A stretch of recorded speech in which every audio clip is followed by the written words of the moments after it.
What I find crazy about this space is the fact that a lot of people completely forget that XRP was the number 2 largest crypto project by market cap for a very long time. Even if we look here, we could see that XRP was number 2. I mean, this is going all the way back to 2015, but even if we go forward into like 2016, for an example, and 2017 and 2018, there's a lot of time where, XRP was shuffling around a little bit, but for the most part, it remained a very large crypto project by market cap, flipping Ethereum at times, and almost getting close to Bitcoin as well during 2017, 2018. For an example, here we are in 2016, jumping into 2017 on this list, and we could see that XRP was shuffling around a little bit, okay? And this is when it started to kind of have a pretty big run.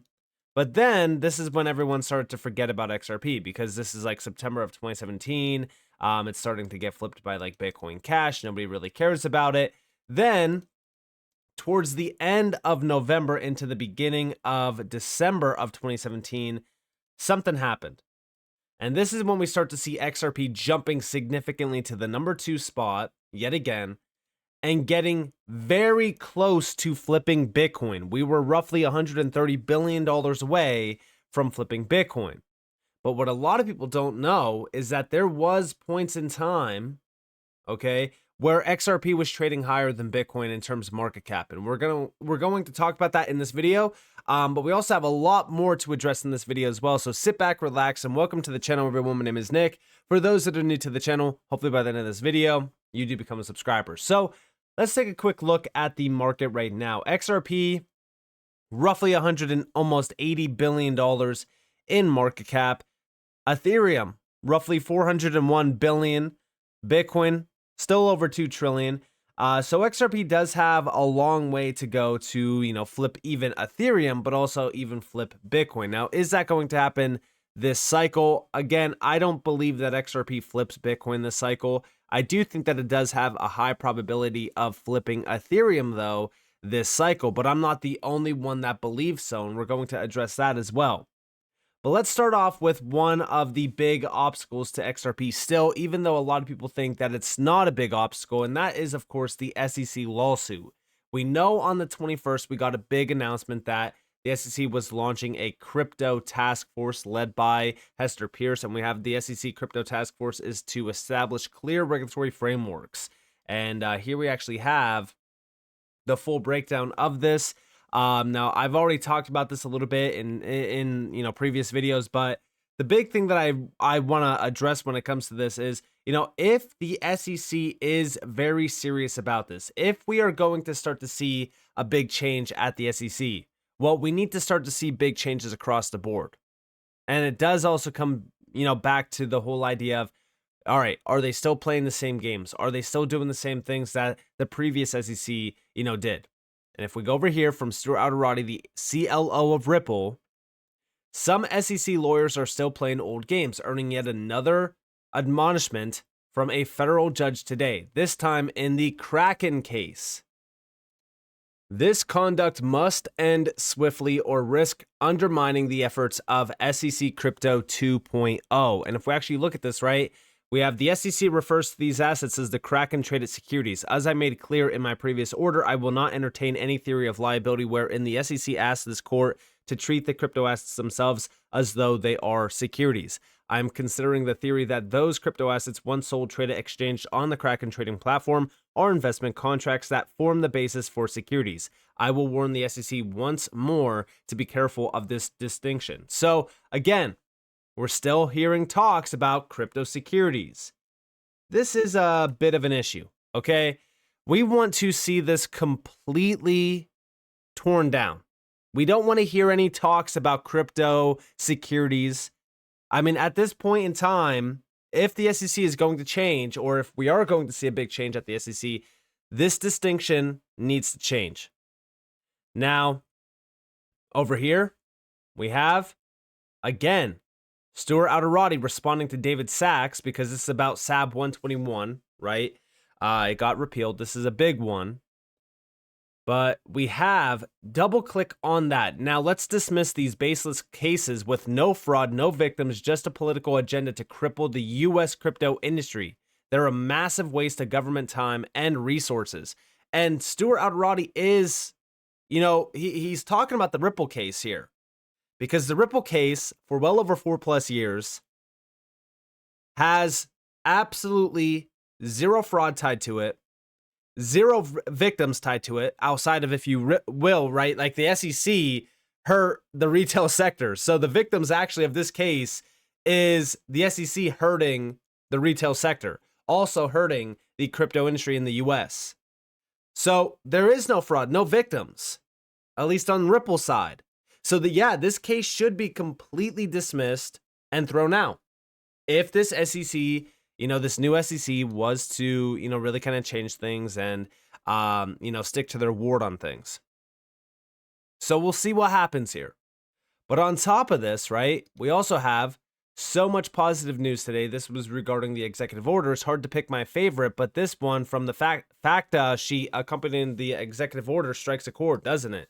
And this is more so about how President Trump will help make the United States the center of digital financial technology innovation by halting aggressive enforcement actions and regulatory overreach that have stifled crypto innovation under previous administrations. Again, pertaining back to the Ripple case. If this were to be true, this Ripple case should be completely dismissed. It should be halted, dismissed, thrown out. Ripple should be completely cleared. Now, if that is the case, then guess what? Buckle up, because we're in for a very big year.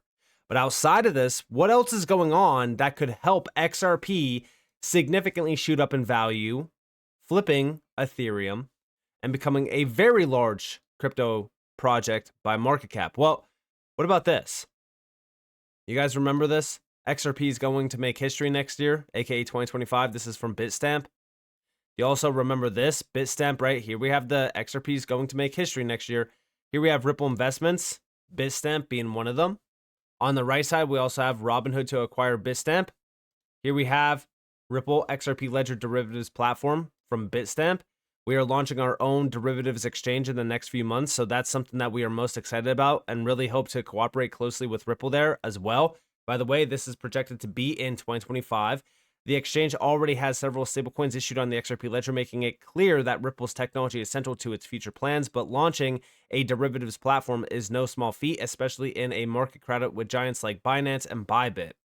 Now, also on the bottom, we have Ripple joins ISDA, claims share of $1.2 quadrillion derivatives market. And it seems as though, this could be very big for Ripple and for XRP and for the XRP ledger. But we already know this, right? Why am I bringing this back up? Well, it's because of this. All right, so we have from Bitstamp, and I'm going to try to pronounce this name, probably going to butcher it, but we have Next Bizjack. I hope that I'm saying that name correctly. I think XRP will flip Ethereum this year, and I've been getting a lot of heat for this. Now, Jack McDonald is also in this call, who does work at Ripple, and this is from Bitstamp themselves. This is very, very bullish, and big shout to Bank XRP for this. Check this out. And then last but not least, I'm going to have one equally contentious. I think that XRP will flip Ethereum this year. And I've been getting a lot of heat for this. That's a good one. That's a good one. Some love being shared here. Okay, fantastic. Thank you very much, guys. I appreciate a lot of your thoughts, and I wish you a very good day. Thank you. So Thank you very much. How is the US going to look at DeFi, and to what extent can this be brought onshore? We see major stablecoin players such as Ripple entering the race, which prominent stablecoins being issued. So how can we see that activity that's now primarily offshore? How can this be brought onshore as an example? And then more like thematically, when we look at different tokens. Or different narratives that we've all followed in 24. I think stablecoins will continue to do well. We're probably going to see the capital kind of move out on the risk curve. So listen, as we look at this, right, stablecoins are definitely a big focus here, but he is saying that XRP will flip Ethereum this year.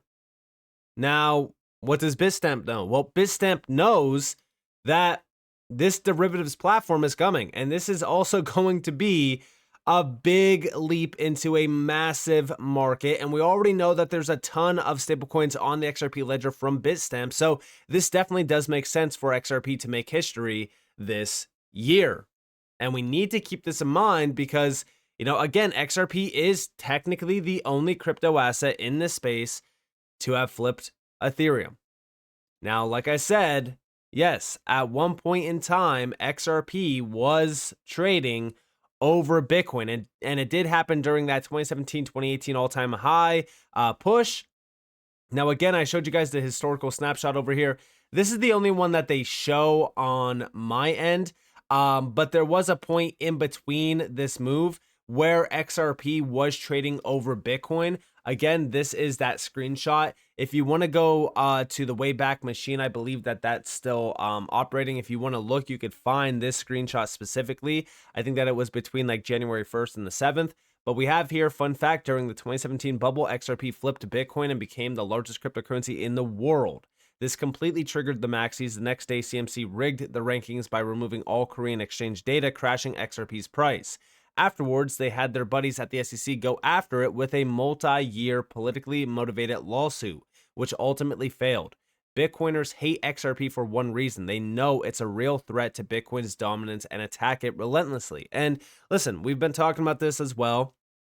You know, there is a lot of XRP hate out there, but I do wonder what's going to be happening once we start to see these things unfold. We know that there's a lot coming for the XRP ledger. We know that there's a very big push coming for the price as well, because listen, Bitcoin dominance, believe it or not, we still have yet to see that significant downtrend happen, right? We have the bottom back here in the bear market.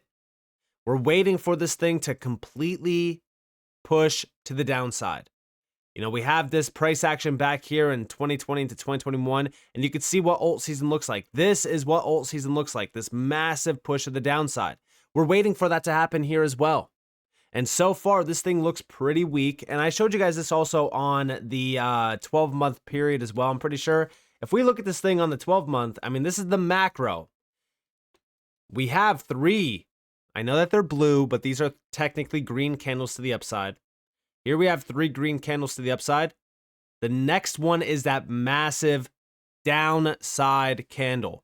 That's what we're waiting to see here in the year of 2025. So yeah, 2025 is going to be a massive, massive year for crypto, in my opinion. But specifically, it's going to be a massive year for XRP as well. And I think that everyone that is ignoring it, hating on it, talking down on it, you know, they're going to be the ones that flip positive, because guess what? It benefits their platforms. This is why I've always told you guys that, you know, I've been talking about XRP, you know, in the trenches. When XRP was, you know, scolded, hated, nobody wanted to talk about XRP. Nobody cared about XRP. We were talking about it. We were talking about XRP back in 2022 when nobody cared about crypto because FTX imploded. And that's the only thing that they cared about. They were like, well, FTX is done. That means that crypto's done. The big bubble is bursting. Crypto's over. Crypto's finished. And, you know, we were talking about XRP then. And even now today, I am very happy to be, you know, an XRP holder. I have been talking about XRP forever, and I will continue to talk about XRP because this is technology at the end of the day. And XRP is something very special. And a lot of people in this space right now that are continuously hating on it don't understand it. And it's funny because these are people that have been around the space for even longer than myself. They just have failed to do the research. They have failed to look outside of the Bitcoin box, and that's what they're trapped in. But as we look at XRP, even on the monthly, guys, this is a very, very bullish chart. The push here, this next push here, you know, for 7 years, XRP traded sideways. We're now finally starting to break to the upside. The Bitcoin pair is starting to break to the upside, trading against some significant resistance, but I do think that we are going to break over this. The XRP dominance chart also looking very, very bullish at the same exact time that the Bitcoin dominance chart looks like it's going to, you know, trail to the downside. You know, for 7 years, for XRP to break to a new high, do you honestly think that this was it? That XRP's topped out now? That XRP's finished? No. We have much higher left in store for this chart, and I'm very excited for what's about to happen in this space because I do think that XRP is about to make history. I think that XRP is about to shock a lot of people, and I also think that XRP is going to piss off a lot of Bitcoin maxis that have been talking down on it over the last couple weeks and even months, technically years as well. But with that being said, I hope that you guys enjoyed this video. If you guys definitely leave a like, subscribe, set notifications on because more free content. You guys are more than welcome to follow me on Twitter and join the free Discord on the description below. And with that being said, guys, this has been Nick. Thanks for watching. Peace out.